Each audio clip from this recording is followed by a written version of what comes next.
Okay. Hello, everyone. My name is Felicia Antonio, Keep It On Campaign Manager at Access Now. Thank you so much for making time to join us today for this webinar brought to you by Access Now and the Amhara Association of America. I lead the Keep It On campaign at Access Now, and Access Now is an international human rights organization that defends and extends the digital rights of people and communities at risk. For those who are not familiar with the Keep It On campaign, this is a global, it's a global campaign that unites over 334 organizations in what has become the world's leading coalition pushing for an end to internet shutdowns. Why did we decide to have this webinar today? We are organizing this webinar to draw attention to the ongoing situation in the Amhara region, following the outbreak of conflict in 2023 between the Amhara Fano and the Ethiopian military. The Ethiopian government declared a state of emergency and also implemented an internet blackout. And then this shutdown had serious implications for human rights, economic development, access to information, and civil society's ability to function. And so this webinar seeks to explore the diverse consequences of internet shutdowns in the region, particularly during the ongoing conflict. And then also, we would focus on the human rights implications, as I indicated, the socioeconomic and the political implications of internet shutdowns. And then we would also provide some recommendations or pathways for ensuring that digital rights are respected, even in times of crisis. To help me dissect this issue, I have 5 experts. Unfortunately, one is yet to join us, but I have 4 of them here now. They are experts, activists, as well as scholars who would be sharing their insights, experiences, and strategies for mitigating these impacts. And then for those watching or our viewers, you would be able to understand or have a better understanding of the ongoing situation in the Amhara region, and also how internet shutdowns affect fundamental human rights and how people are mobilizing to raise awareness as well as to push back against internet shutdowns. This event is being streamed live on Access Now's YouTube channel. Viewers can ask questions, share feedback, or make comments via the live chat button on the channel. And then we'll pause in between to address these questions or comments so we can continue to engage you throughout the webinar. And so now I would call each speaker to introduce themselves very briefly, and then we will kick off the conversation. So I'll start with you, Enoch. Please introduce yourself very briefly, like 5 seconds. And then I would pass on to Kusuma, One, and then to Dr. Johannes. Thank you, Felicia. I'm Henok Ababa, and I'm an advocate for human rights. I'm based in the US. I will be speaking on the socio-economic impact of the internet shutdown in Amhara region. Thank you. Thank you so much. Kusma, I think you're next. Okay, thank you, Felicia. And hello, everyone. My name is Kulsuma Noor. I have experience in media research and also academia. We're talking about the impact of the ongoing internet shutdown on women and girls' rights in the Amhara region. And I'm based in Addis Ababa. Thank you. Thank you, One. Thank you, Felicia, and Access Now team, who has been an important and very excellent partner for Amhara Association of America. My name is Honaman Dafro. I'm at Amhara Association of America, or in short, AAA Advocacy Director, and I coordinate the documentation of human rights abuses in Ethiopia through a team based within Ethiopia. And I'll be talking about our work and in relation to the human rights abuses, specifically as a result of the telecom blackout in the region. But thanks again, Felicia and the Access Now team for this partnership that we've been having for some time now. Thank you. And I think Dr. Johannes, you're next. Thank you, Felicia. My name is Johannes. So currently I'm working on digital human rights law. And I will gonna talk about impact of internet shutdown on human rights and humanitarian support in Amhara region and beyond. Yeah, thank you. Thank you so much. Yeah, as I said, we are missing one speaker. So once she joins, we would introduce her as well. All right. Just to set the context for the conversation, I want to give a very brief overview of what Access Now and the Keep It On Coalition has been documenting over the years with regards to internet shutdowns. And so since 2016, we've seen or documented at least 1,300 or 300 incidents of shutdowns. Last year, we saw a staggering increase in the number of shutdowns. We documented 283 incidents in 39 countries. And then this represented a 41% increase from 2022, when we documented 201 incidents of shutdowns in 40 countries. So this sets a very concerning trend, and we can clearly see that internet shutdowns are increasing and they're spreading across the globe. And then for the first time since 2016, conflict also emerged as the leading driver for internet shutdowns. We documented 74 incidents of conflict-related shutdowns in 9 countries. And then worryingly, these shutdowns also enable perpetrators to shroud grave human rights abuses, including murder, torture, rape, and apparent war crimes against people with impunity. For instance, we saw 51 cases of such shutdowns in 11 countries that coincided with such grave human rights abuses. And so, Hone, I want to come to you to highlight what Amhara Association of America has been doing to track the human rights violations and abuses happening in the region since the conflict began last year and even prior to that. And then also, could you share with us some of the strategies you're using to draw attention to these issues? And then regarding the shutdown that was imposed last year, what can you tell us? What is the status of the shutdown as we speak? Thank you. Thank you, Felicia.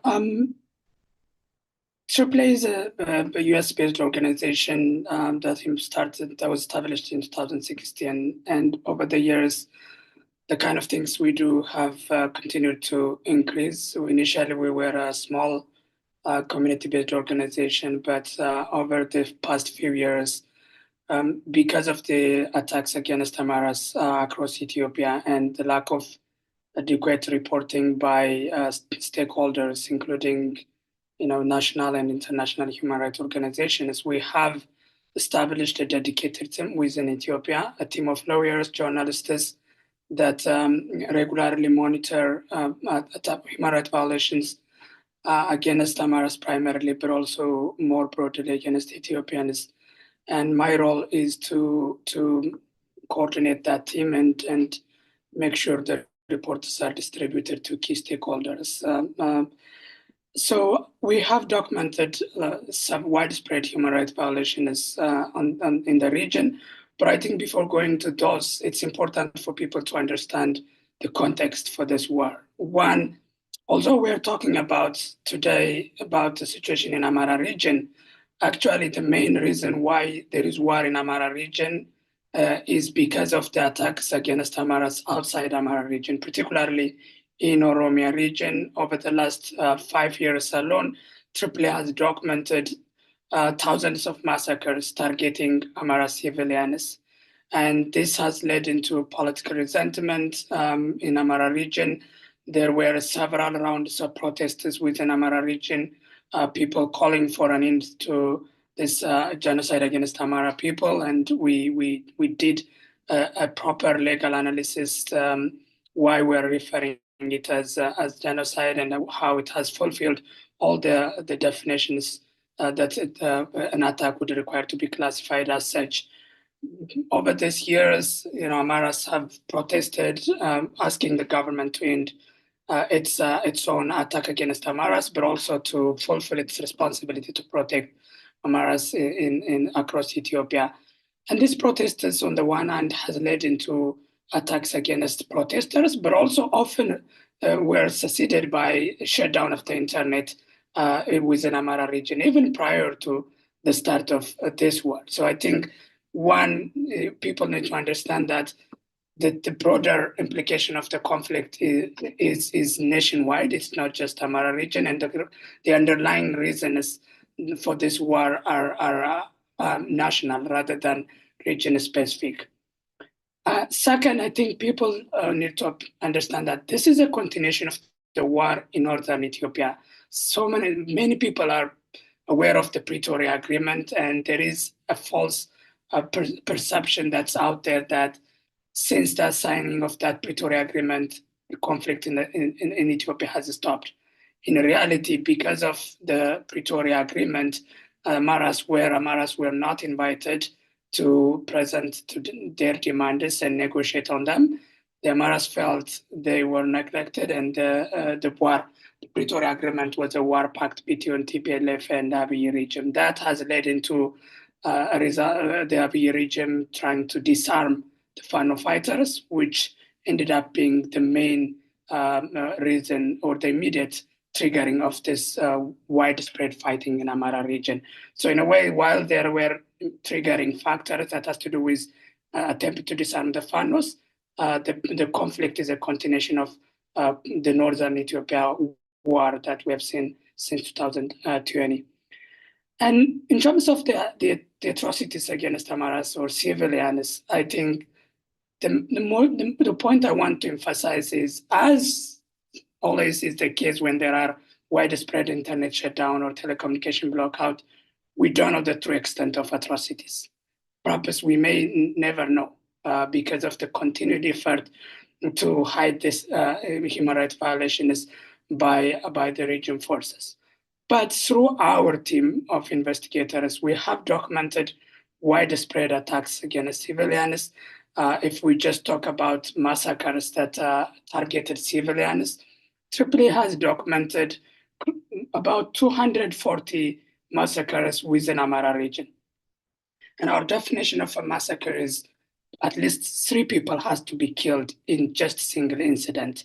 And we're not counting, killings that involve 1 or 2 people. But with that definition, we have documented 240 massacres since the declaration of the state of emergency in Amhara region in August 2023. And due to these massacres, we have documented closer to 4,000 civilians. And this is just what we have verified and documented. Obviously, the figures are way higher than that. If we take the extent of gender-based violence, it is the most difficult one to document, but actually a recent report from Universities Forum in Amhara region reported that based on the data from health institutions, at least 5,000 sexual and gender-based violence victims have appeared in health institutions seeking service for the rape and other kinds of violence that they experienced. In terms of the number of people that have been rounded up and arrested, this is widespread, and it's not in Amhara region alone. It's actually the state of emergency is even declared not just in Amhara region, but across Ethiopia, wherever Amharas are. We have documented tens of thousands of people arrested and taken hostage, essentially in makeshift concentration camps. And that has led into an outbreak of communicable diseases, and that further, endangering the safety of these people around it, just because of their identity. Even in places like Addis Ababa, regime forces ask for an ID, and when they realize the person is an Amhara, either they negotiate a ransom or a payment to avoid arrest, or they just send them to this concentration camp. So we're talking about thousands, tens of thousands of people. But I think the most pronounced and very widespread pattern we have seen when it comes to human rights violation in Amhara region is the frequent use of drone attacks to target and strike public institutions. We're talking about schools, health institutions, and this has recently spiked. In the first 6 months, AAA was able to document 53 drone attacks where at least 551 civilians were killed. And we're not counting drone attacks that are not targeting civilians, but just civilians. In the first 6 months of the conflict, we noticed that at least 551 civilians were killed by drone attacks that were 53 number. And then it kind of decreased. But recently, after the IMF and the World Bank gave loan for the regime, the regime again purchased weapons. And over the last month, between September 29 and October, end of October, where we are, we documented 43 attacks that targeted civilians just in 1 month. That means several drone attacks in a single day, and a lot of these drone attacks involve multiple strikes. And that has led into, again, hundreds of civilians being killed. Obviously, the 90% of children are out of school, and Fano forces claim they have controlled at least 90% of the region in Amhara region. So that has led into disruption of school services, health institutions, just because there are no supplies, and the government is not willing to extend supplies to control areas under the control of Fano. We are talking about humanitarian aid and not being delivered for about 18 months now, and the government continues to block access for humanitarian aid and all that. So I guess the overall picture is there is widespread human rights violations and humanitarian lack of humanitarian aid, but the situation is not getting enough attention, mainly because of this false assumption that the Pretoria Agreement has turned things around and the conflict has a kind of scaled down, when in reality, it has only gotten worse. Thank you.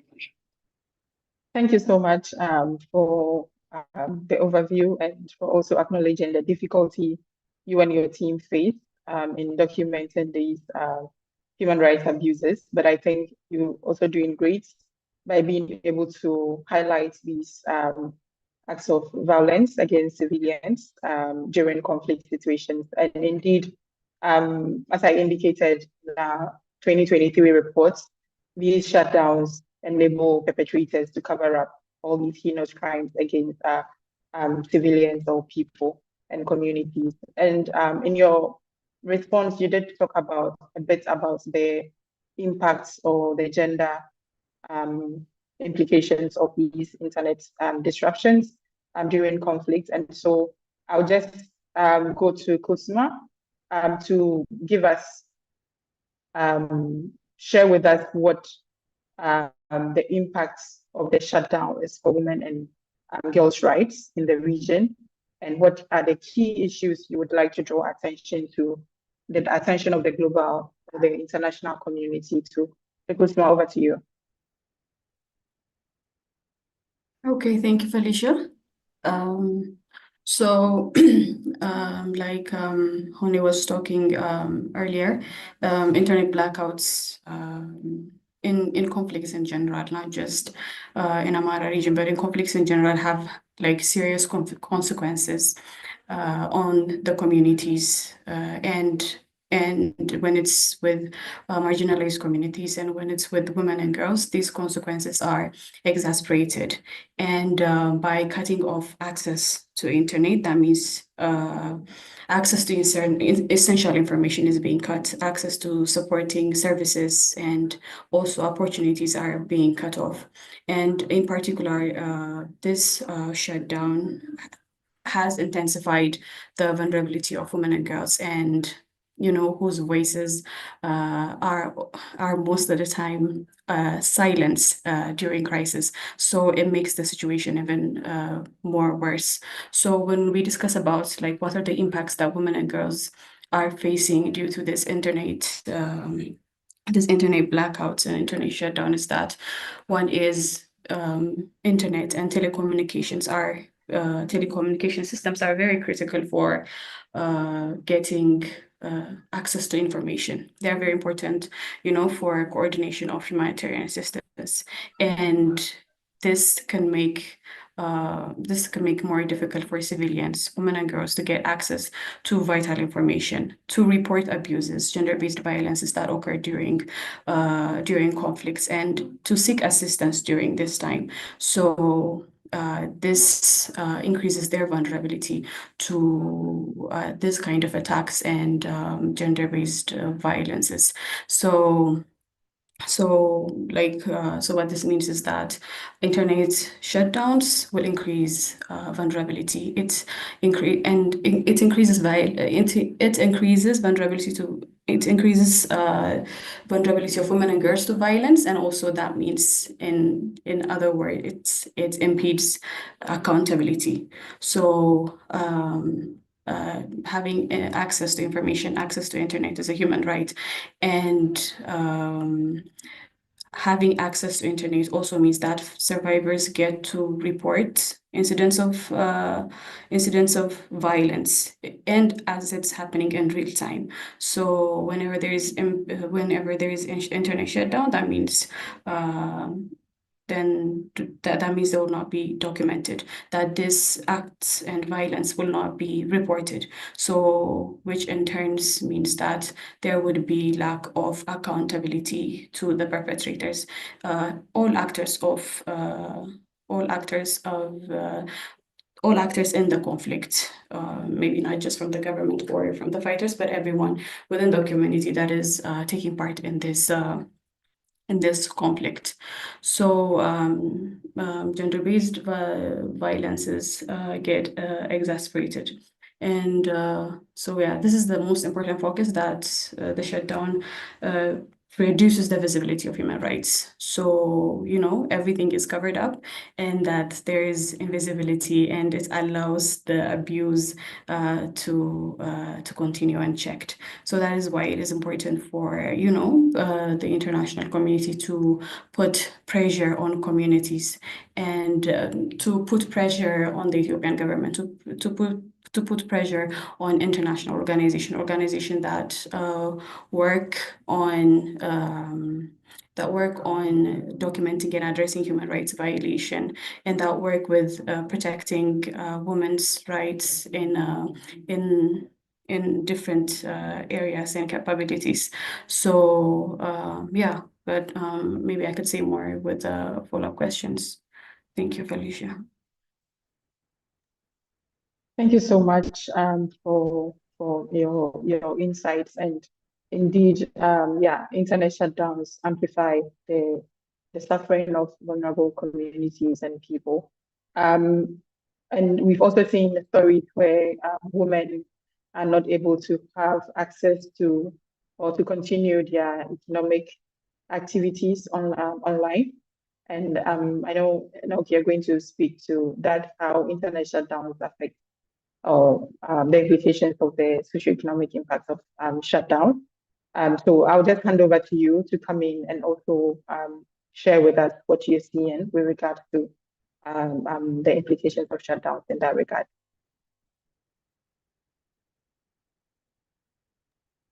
Oh, okay, thank you, Felicia. So now we're talking about Amhara region. So let me give some introductory information about Amhara region. So Amhara region is located in the north western part of Ethiopia, and it's the home of a population of around 40 million people. But and this is, I mean, this region is the second populous region, and also in terms of area coverage, it is the third largest region in Ethiopia. But even though like the Amhara region population is around 40 million and it's the second populous region, it doesn't mean that Amhara is the second populous people in Ethiopia or ethnic group in Ethiopia, because there is a misconception regarding that, because there are so many or millions of Amhara who are living in Addis Ababa and also outside of Amhara region. So they're not counted on that. So if we count all those population, Amhara people is, or Amhara ethnic group, it can be considered the first in terms of population. So now we're only focusing on those Amhara people who are living in Amhara region, because the war is waged on Amhara region only. Like, I mean, the actual war is on Amhara region, but the war is waged on Amhara people, because, you know, when last time when we hear about the declaration of state of emergency, so the Attorney General was saying that the emergency declaration can be applicable on everywhere Amhara people live. So the war is waged against Amhara people, but now like the active war is going on, like the fighting is going on in Amhara region. And the Amhara people is mostly an agrarian people, like agrarian society. And Amhara people practice like mixed farming, like mostly they plow land, and also they have also cattle, so they practice mixed farming. And around, I think, maybe probably 15% or more of the population is urban dwellers. So this is in Amhara region. So when we see when we come to the today's topic, internet or internet blackout, I think the internet blackout, even though it's today's topic, it doesn't mean that it is the only human rights violation that are prevalent in Amhara region. So as Hona has expressed it or explained it in detail, so the human rights violation is beyond that, and it's gross.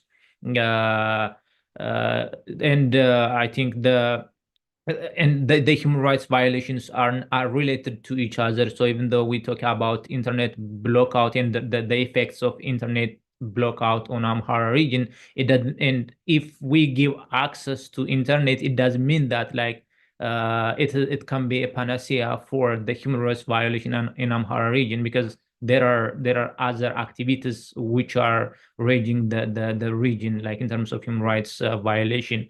So when we see why the government is doing that, I think the government it is a kind of collective punishment, because the government thinks that the population supported the Fano, and they wanted to punish the people like totally, including the civilian population. So it is, they are considering or taking it as a punitive tool to punish the whole population by cutting internet and other related services. And also they wanted to turn the population against the Fano, because if there is no internet service, and if there is no other related internet related service like banking and others, so the government think that the people will be hopeless, and they will turn against the Fano to lay down their arms. That's a kind of strategy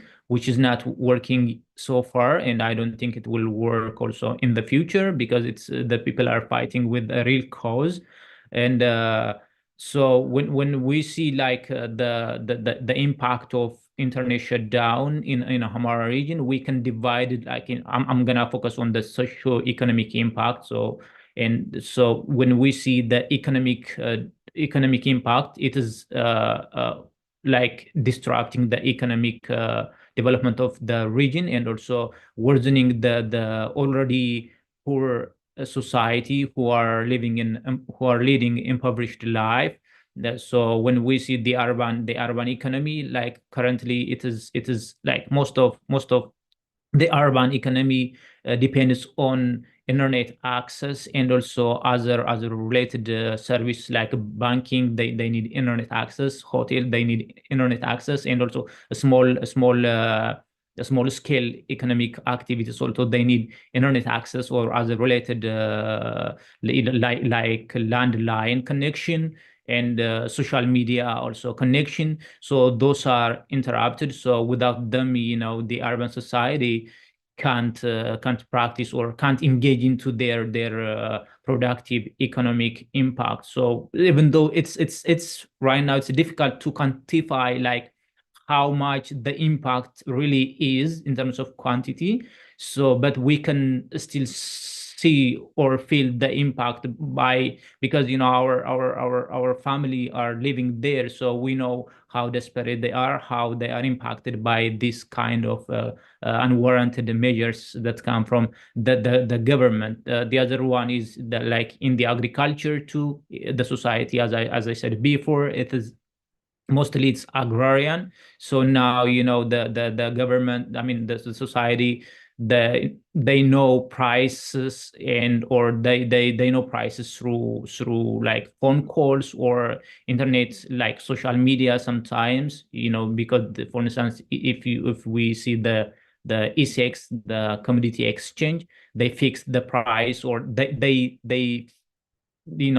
tell to the farmers that the today's or the day's price of the products by using internet. So the society or the farmers, they don't have any way to know what the price of their products is. And also weather forecast also, people they rely, because when we're not talking about illiterate farmers, because the new generation, I think 40 or 45% of the society in Amhara region is a young population, and they are literate, and also they are not living in urban areas only. So they went back to the rural parts of Amhara region, and they are like engaging in agriculture also. So those literate or educated farmers, they depend on their information, I mean the information that comes from the internet or the social media. So they are cut from that, so they don't know what the price is, they don't know what the market price is, whether they have no information about the weather forecast. And also they can't get agricultural advices like from developmental agents that are trained by the government. And they are related with the economies, like the inflation pressure, because inflation is really high in Ethiopia. And you can imagine when there is no any when there is, the impact is on the supply chain. So the supply chain is disrupted, like the supply chain of resources, and also even the products, it's disrupted by because of the information flow. There is no that reliable information flow right now at the information age. So because of that, you can imagine how the inflation pressure can be on our society. Maybe the second one can be the impact can be on the education sector. We have heard recently that the Amhara region, like registration to kick off a school, is really low, and partly because the information is not disseminated for the people for all over. And the other, we can I mean like 10th grade, I think 12th grade exam was given by online, I think, as part of the Minister of Education policy. So I mean, which was really like the decision was impactful on Amhara region or other parts of the area, or other parts of Ethiopia, where the internet is not available. Because how could you give exam online when there is no internet coverage all over Ethiopia, or some parts are cut down from the world by the policy, which is which is promulgated or by the government. So because of that, I think many people in Ethiopia, like grade 12 students, they didn't take this preparatory living exam. So because of that, they didn't join also the universities, and the other, like there are more, I think more than 8 or 9 universities in Amhara region. So they depend, the information flow, they depend on internet and other connections. So because of the cut down and the blockade, they are not even functioning properly. So, and as part of that, there are large population which their livelihood is depend on the universities itself. So if the universities are not working, so that's affecting the teachers, that's affecting the administrative staff, that's also affecting the students, and also that's affecting the society whose livelihood is depend on the physical existence of the university in every direction of Amhara region. So that is also an impact. It's a meaningful impact on Amhara people. The other, we can as it's the human capital decline. So as I mean, for the last 5 or 6 years, we can say students in Amhara region are not going to school. And currently, because of the active war, they're not going to school. So you can imagine how the human capital of Amhara people or Amhara region is declining. So that's also another impact. So the impact of the shutdown can be also felt in the public service and the humanitarian aid. I think Hona has been talking about that. So, the humanitarian organizations, they depend on the internet, internet and informations on social media also to coordinate their relief efforts. So if there is no available resource, and if they don't communicate to each other, if they don't have information where like the impacted population is really located, and if they don't really know the security situation of the area, that can really hamper the humanitarian aid. So that's why there is really limited humanitarian aid in Amhara region. So the other one is the public service. Government gives services, like government institutions, they give services for the society, and many of them, they depend on internet and other connectivities. So if there is no such kind of connectivity, the public can't get the service from the government, including banks. They're really modernized. Like every service, I can say, depends on that. So that's also impactful. So yeah, do you want to say something? Thank you. Yes, just to prompt you that you're running over time a bit. Okay.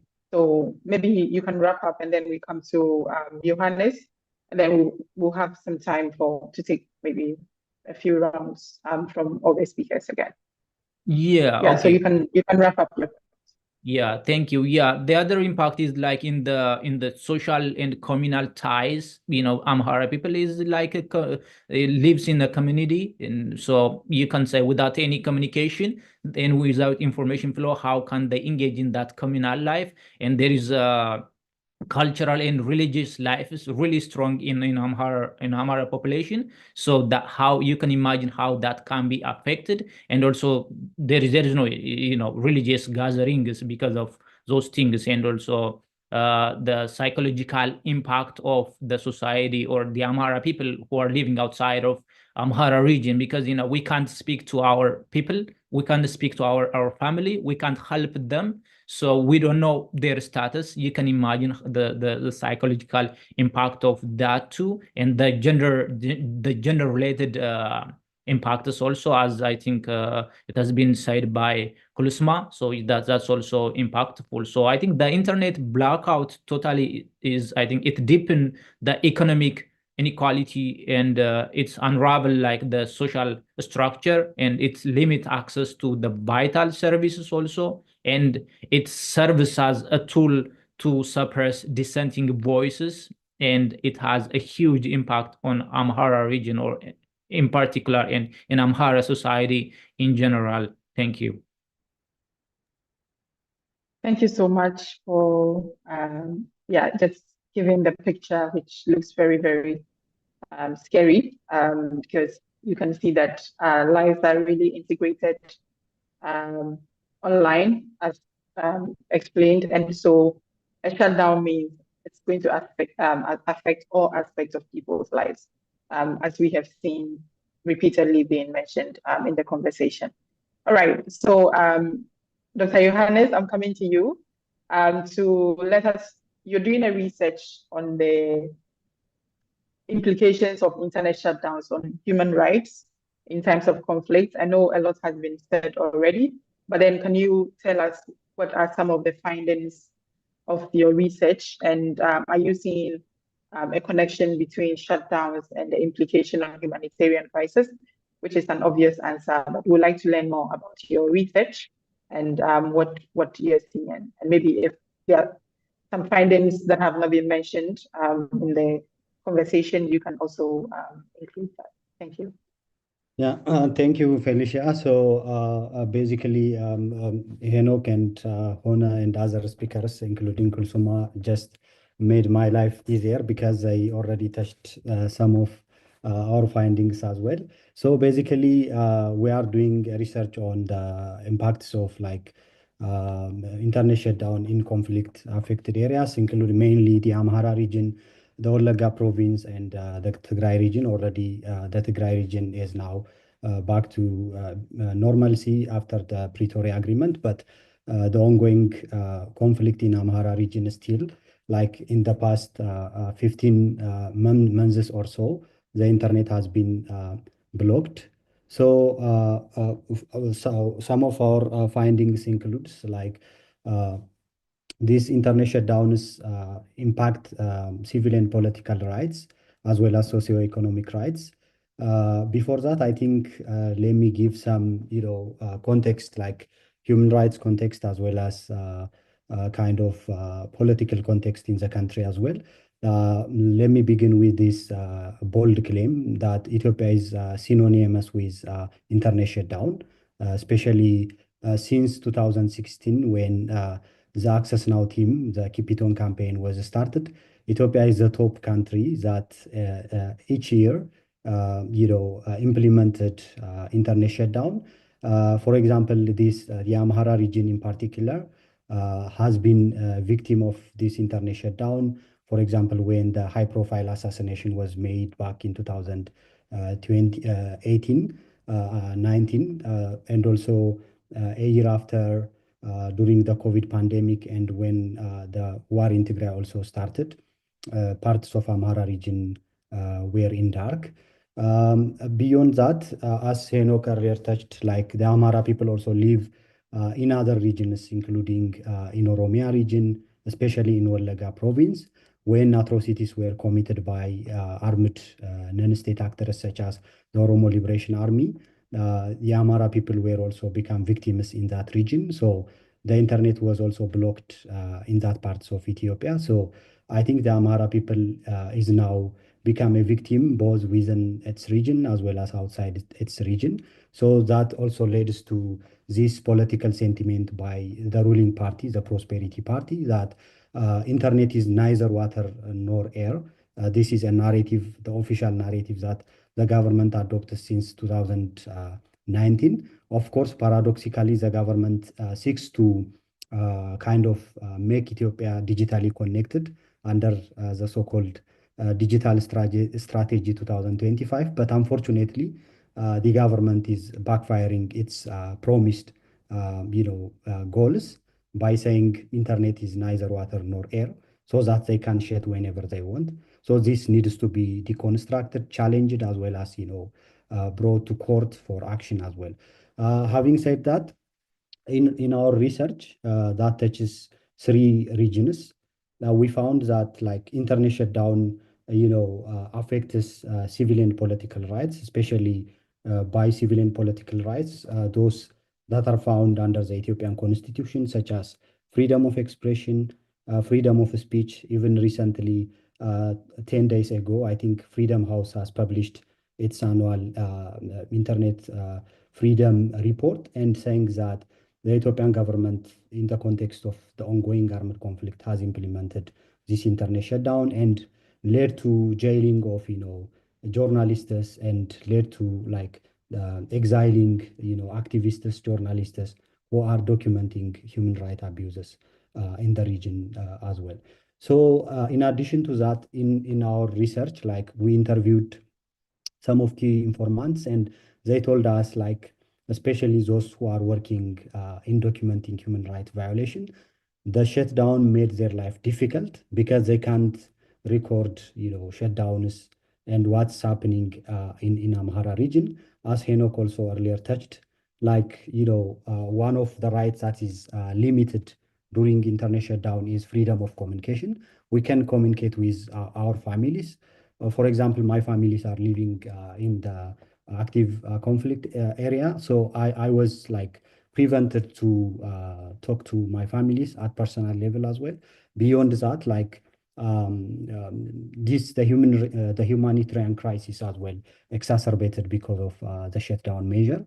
In addition to that, I think as the people are living in dark, they don't know what's going on or what's happening around the region or like around the country or across the globe. That's the most, I think, pressing issue. So I think the government also like emboldened by its, previous, repeated shutdowns. There is, there are efforts by civil society organizations even to challenge the actions of the government before regional and international courts. But at the same time, the government is like trying to continue to use the tactic of internet shutdown to kind of muzzle freedom of expression or other political dissidents and also crack down opposition leaders as well. So I think the impact is like huge. And even like one of the misconception when we talk about internet shutdown is that it's not about accessing the internet. Internet is an infrastructure, of course. Access to the internet is one of the second pillar of digital human rights that I am currently studying. But in addition to that, nowadays, like human rights are not only exercised offline, but also online. So that means like since 2012, the UN has adopted this official position that the same right people have offline must be protected online. So that means like people in Amhara region or beyond have the right to access, their human rights, for example, participating in meeting or like enjoying their freedom of communication or freedom of expression or association as well, and also other socioeconomic rights as well. Even Henok earlier mentioned, like in the region, like the investors' confidence is now, weak because they don't, access and check what's happening and what's going on in Amhara region. So that means that also has beyond impacts beyond civil and political rights. That said, I think the Ethiopian government also made some rhetorical policy commitments to assure freedom of speech as well as like digital rights. But unfortunately, the government is not living up to the expectation, and we should do more in kind of advocating the rights who are the rights of the people who are living in active conflict areas. In addition to that, I think the economic impact of internet shutdown also needs to be discussed as well. I think months back, this international organization published a report. It's called Top 10 VPN, and this organization published that Ethiopia has lost $1.4 billion per year for shutting down the internet. So this made Ethiopia the second perpetrator or jailer of internet freedom in the world next to Russia. So that I think needs to be flagged as well. So the impact is multifaceted, not only like civil and political rights, but also economic, social, cultural rights, as well as solidarity and development rights. So for me, like not only in this context, in the past couple of years, I have been working a research on internet shutdown. This time is really worsening because it not only affects me at personal level, but also at communal and at country level as well. The impact needs to be, I think, acknowledged and flagged. So moving forward, I would say like we need to, even if like the road towards justice is a bit hard and, bitter. We need to kind of test, our courts through strategic litigation efforts. Of course, there are ongoing efforts by civil societies, but we need to also, boldly claim, the right of, those victims who are suffering, shut down for more than a year, not only in this conflict, but also since the Tigray conflict back in 2021, I guess. That's all, and I will come back for your follow-up question. All right, yeah, thank you so much for the really, really brilliant submissions by all of you. We have some questions in the chat that some of them, I think, are out of our mandate, and so we might skip them. And then there's one that I think we've already highlighted why it's important for us to continue to highlight what is happening in the Amhara region. But the question says, why have the Amhara diaspora in America and Europe united to highlight through peaceful demonstrations the suffering faced by the Amhara people? I think it's for a good cause, and you're all human rights activists, and so yeah, you need to draw attention to that. But I don't know if either of you want to add on to that particular question. Yeah, I can answer that question, Felicia. Sorry.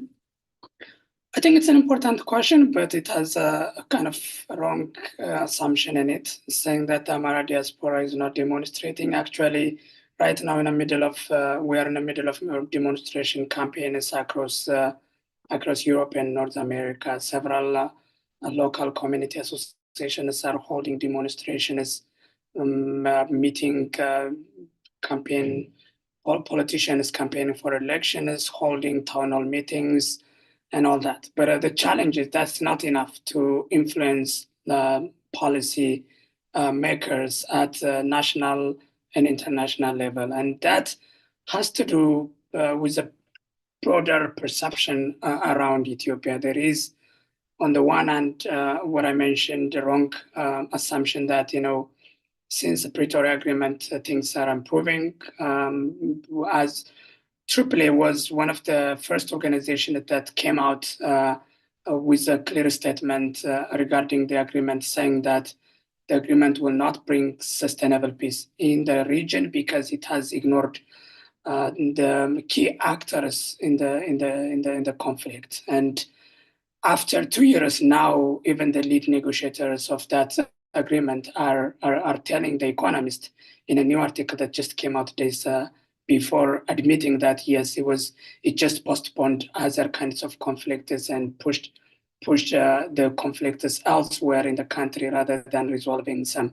So I think there's a key issue in terms of like recognizing the complexities in the nature of the conflict in Ethiopia and broadly in Ethiopian politics, and realizing that this country has been going on different violence, perhaps not as outbreak of conflict as we have seen over the past few years, but the level of violence in Ethiopia has been increasing for decades, and that has to do with fundamental political structures in the country, starting with the constitution, and the effort both within the country and more broadly in the international community has been treating the symptoms rather than addressing the underlying causes of these conflicts, which is, political division, violent rhetoric, particularly against Amhara people, and that turning into, deadly massacres and conflicts over the last few years. So I guess the Ethiopians have been trying to bring this up to the center of discussion, but there has not been that much appetite by key influencers. First, initially for geopolitical reasons, but also I think partly because of the lack of critical and nuanced perspective on why the country is going this trajectory. I think there is a simplistic understanding of Ethiopian politics as competition among few groups, while in reality, the larger public is fed up with this the rhetoric and the structure within the country, and the public has been speaking in a number of demonstrations that have led into, for instance, the Abiy regime coming to power.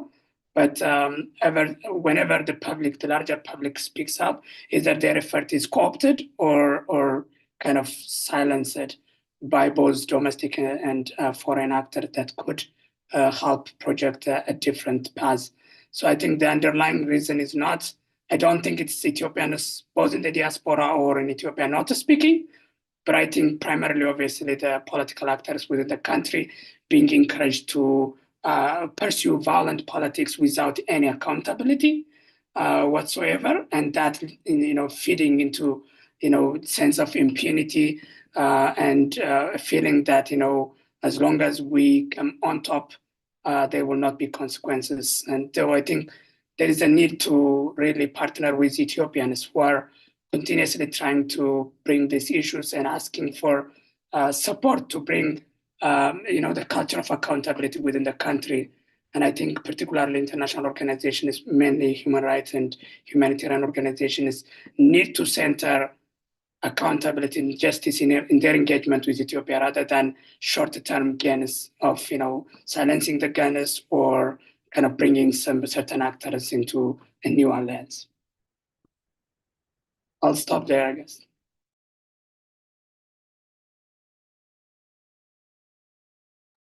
Yeah, thank you, Bonet, for your response. We're running out of time, so I have one question that we need to tackle because we need some concrete outcome from this webinar. So if you have, go around and you give concrete recommendations you want to put out to the rest of the world to support. And then we'll see if we can take the last two questions or not. But then if your question is not answered, you can reach out to us. And then we're happy to share insights on that. All right, so could you tell us at least one or two key stakeholders you've identified and the role they play in ensuring that critical civilian infrastructure, including telecommunications and access, internet access, uninterrupted during conflict? Or you could just broadly give your call to action with regards to how internet shutdowns and what that means for human rights in the Amhara region in your concluding remarks. So I'll start with you, maybe Johannes, you can go first. Thank you, Felicia, for that great question. I think in my assessment and in our research, we say like the primary actor in relation to internet shutdown is the government. The government is first duty bearer who can protect, respect and fulfill human rights both offline and online. So I think in the context of this armed conflict as well, the government is the first, primary actor to fulfill human rights obligation that the government took.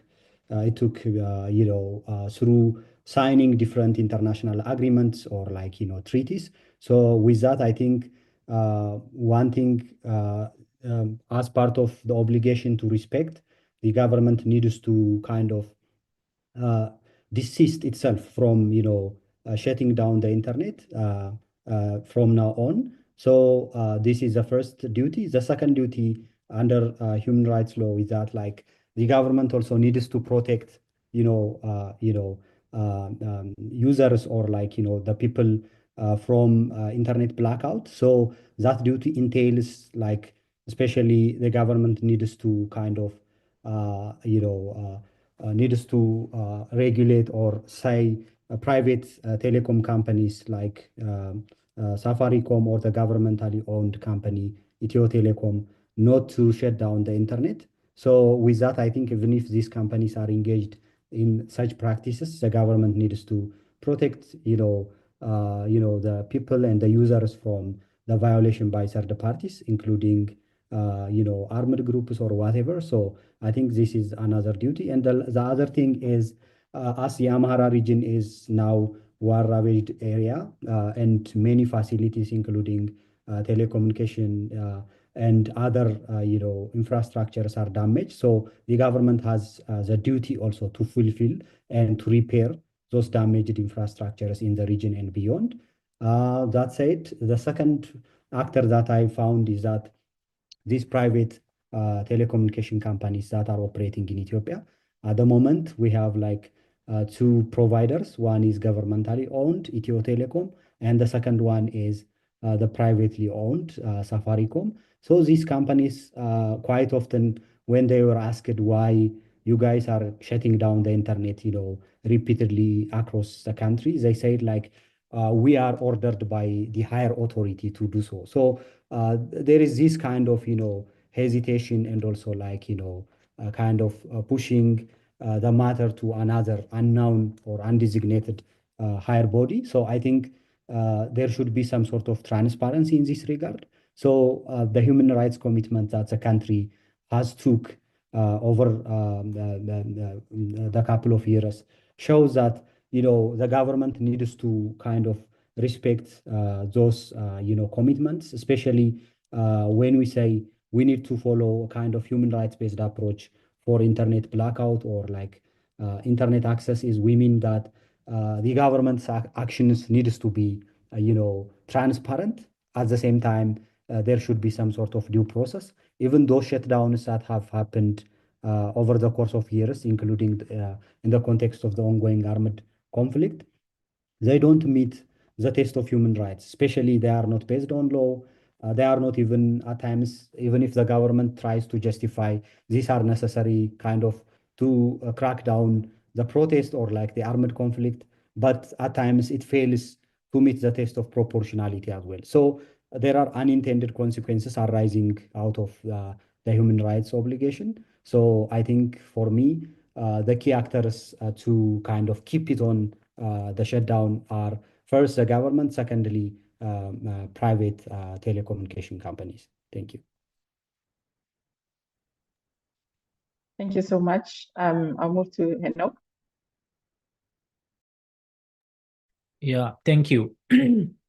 I think even though the theme is like prolonged shutdown because it is the operation area of access now, so it does, I think for me, it does mean that the restoration of internet or other telecommunication services will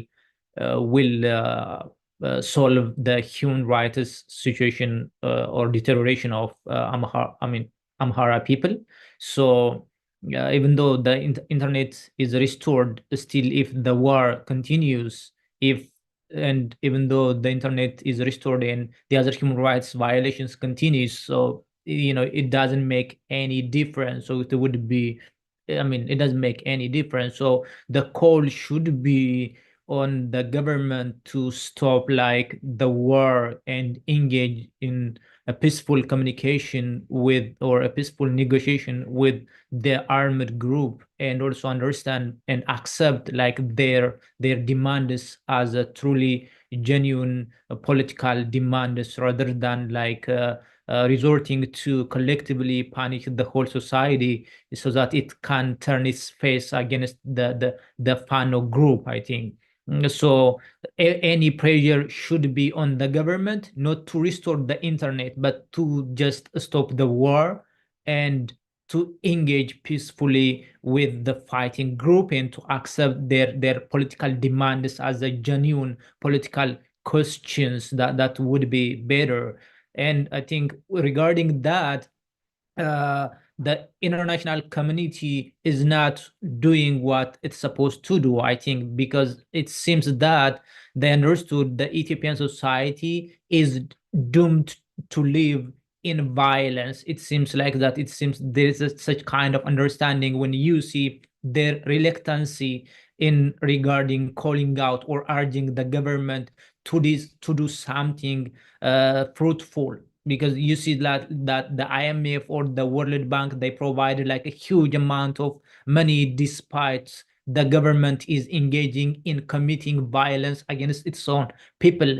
So they are reluctant really to engage with these human rights and democratization questions. So what I can say is the human rights organizations and human rights authorities, they should keep releasing their reports and statements that urges these international communities and Ethiopian partners to urge the government to engage in a peaceful negotiation. So we should work on that. The media should report the real human rights violations. This international human rights organization and authorities should give their reports to the decision makers, like in the European Union or Canada or the USA, so that these countries can have influence on the government, because they have leverage on the government to pressure to stop the war at all and to engage in a peaceful negotiation. So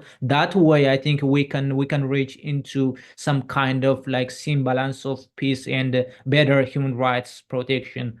Thank you. Thank you so much, Hone. You want to come in? I think Henok and Johannes have covered a lot of ground in terms of pointing specific actions a number of actors would take.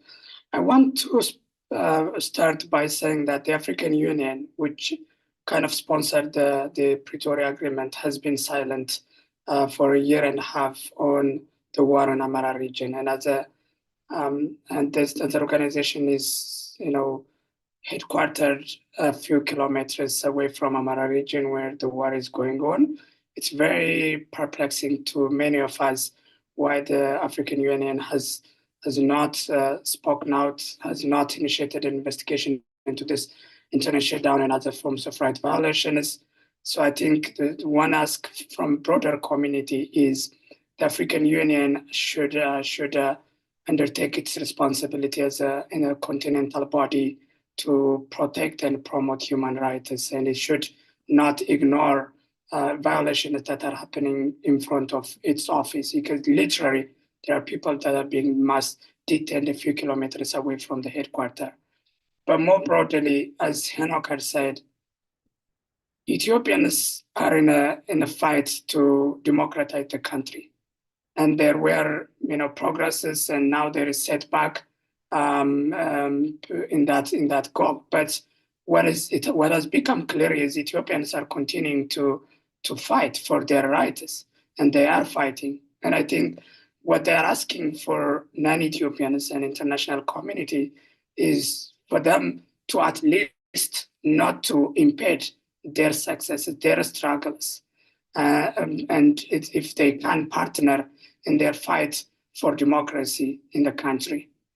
And I think the international actors need to examine their actions. I understand the world right now is dealing with several conflicts. The attention the country, Ethiopia and the Amhara region in particular, is getting is not adequate. But we should remind ourselves that times like this are the tests of our decency, our humanity.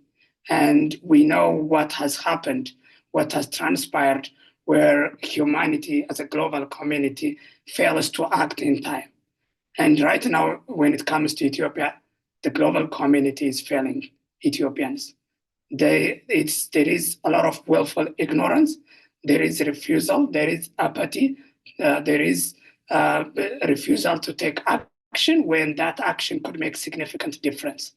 And a lot of international actors, particularly human rights and financial institutions, are not really what they're supposed to do, or not doing what they're supposed to do. What Ethiopians and Amharas are asking is for them to pay attention to them. This is a war for survival for Amharas. There is no option other than that. Not surviving is not an option. So they will continue to fight. But there will be a moment where they would ask, what have you done when we were fighting for our survival? And Amharas are asking the global community and other Ethiopians to not turn blind eye to their plights, to their sufferings in this critical time. Myself, I haven't spoken to my family a long time, like Yonis and Henok. we don't know where their situation is. We know several people are killed across Amhara region.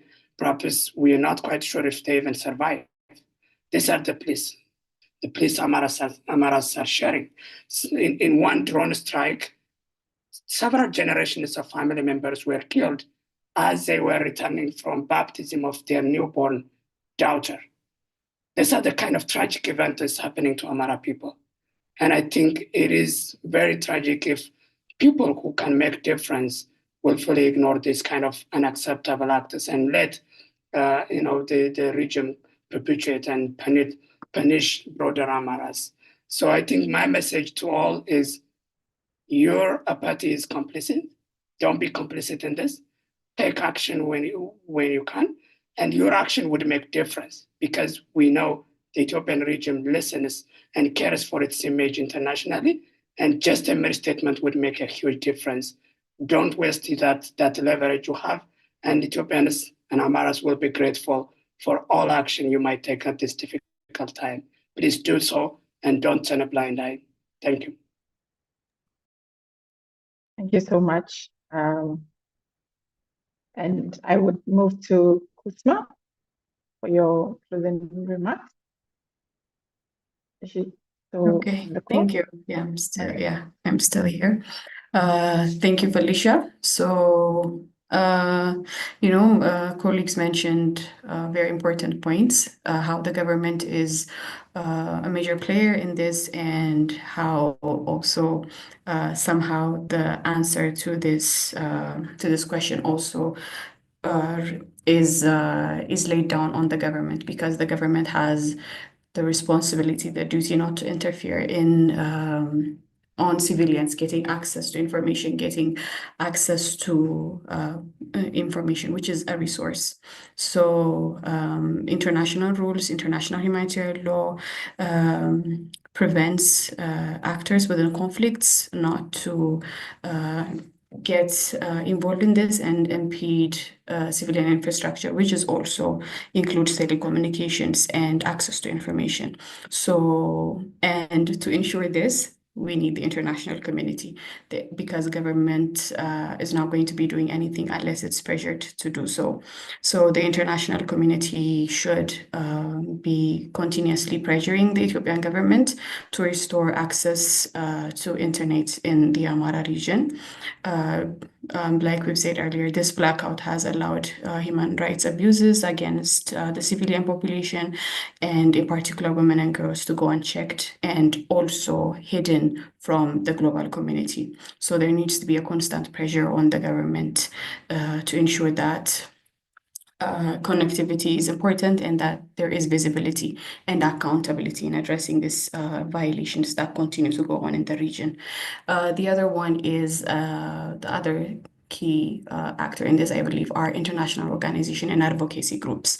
Organizations like Human Rights Watch, even Access Now, which is doing a great job in highlighting this issue, and other organizations should be actively involved in advocacy for protection of digital rights, because sometimes it seems like digital rights and access to internet seems like a privilege, but these are very fundamental human rights. So they need to continuously advocate on that, and it should be a combination of, and it should be an interaction and a support of these different organizations and groups and communities, so that not only do they call for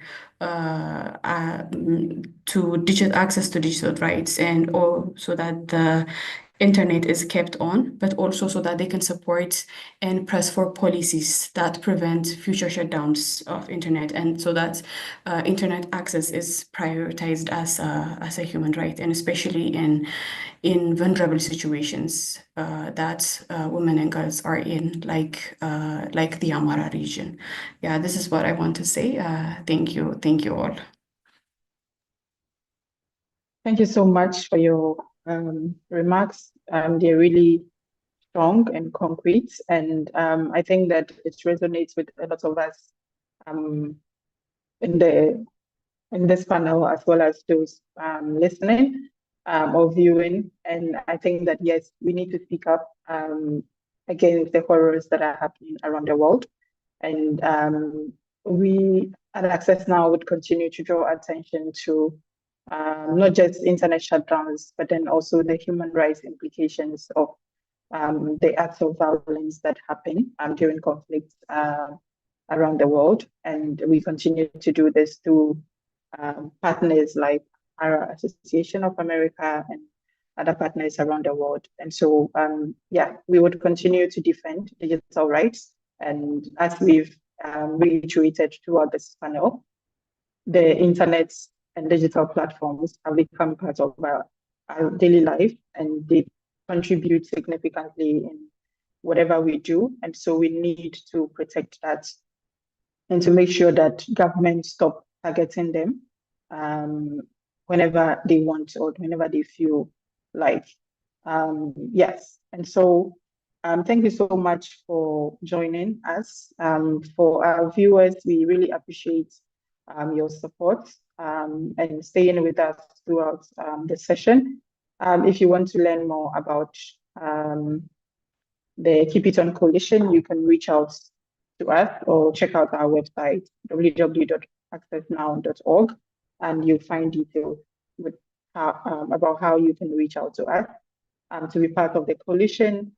If you have information about a shutdown happening in your community or a shutdown that hasn't gotten enough attention because it's very much localized and you want to draw attention to it, you can also reach out. And yes, continue to share information with us, continue to support us with information so we can amplify the devastating impacts of internet shutdowns around the globe. Thank you so much, Hone, Johannes, Kusma, and Enoch for making time to join us and for your brilliant submission. We really, really appreciate you, and we'll continue to stay in touch. Also, feel free to reach out whenever you need us to mobilize efforts and push against these acts of repression that is happening in the Amhara region. And I will see you another time. Thank you so much, Felicia and Access Now. Thank you. Thank you, everyone. Thank You're welcome. Thank you, everyone. Thanks, Felicia. You're welcome.